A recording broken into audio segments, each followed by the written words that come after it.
பிரம்ம முகூர்த்தம் அப்படிங்கிறது ரொம்ப முக்கியமான விஷயம்தான், சிறப்பான விஷயம் இல்லைங்கிறதே கிடையாது, உண்மையான விஷயம் அது.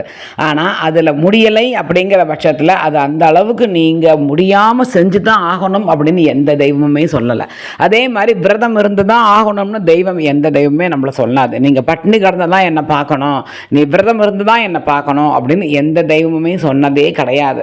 ஸோ இனிமேலும் அந்த மாதிரி சொல்லாது. அதனால் பிரம்ம முகூர்த்தத்தில் எழுந்திருக்க முடியலையே, என்னால் ஒன்றுமே பண்ண முடியலையே தயவு பண்ணி வருத்தப்பட்டு ஸ்ட்ரெஸ்ஸில் போக வேண்டாம்.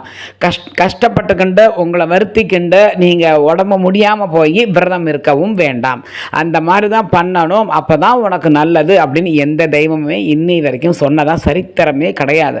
பண்ணினா நல்லது அவ்வளோதானே தவிர பண்ணாதவா எல்லாருக்கும் பாவம்னு கிடையவே கிடையாது. முடிஞ்சால் எழுந்துட்டு காத்தால் விளக்கேற்றி எல்லாம் பண்ணுங்க. அப்படி முடியலையா, அவங்களால எப்போ முடியுமோ மனசார தெய்வத்தை எண்ணிக்கிண்டு நீங்கள் ஆற்றுல விளக்கேற்றுங்க. கண்டிப்பான முறையில் தெய்வம் வரும். அதாவது குறுக்கு சந்து பார்த்தாலும் இப்படி போனால் நான் ஈஸியாக போயிடலாம், அப்படி போனால் கொஞ்சம் சுற்றி போகணும் அப்படின்னு பார்த்தாலும் இவ்வளோதான் இதுக்கு டிஃப்ரென்ஸ். நீங்கள் அப்படி எண்ணிக்கோங்க, நீங்கள் கொஞ்சம் சுற்றி போகிறீர்கள், அவ்வளோதான், வேற ஒன்றுமே கிடையாது. இதில் வந்துட்டு அதே சக்தி அதே மாதிரி தான் விளக்கேற்றினா எப்போவுமே மனசார நம்பிக்கையோடு இருங்கோ, தன்னே தெய்வம் வரும்.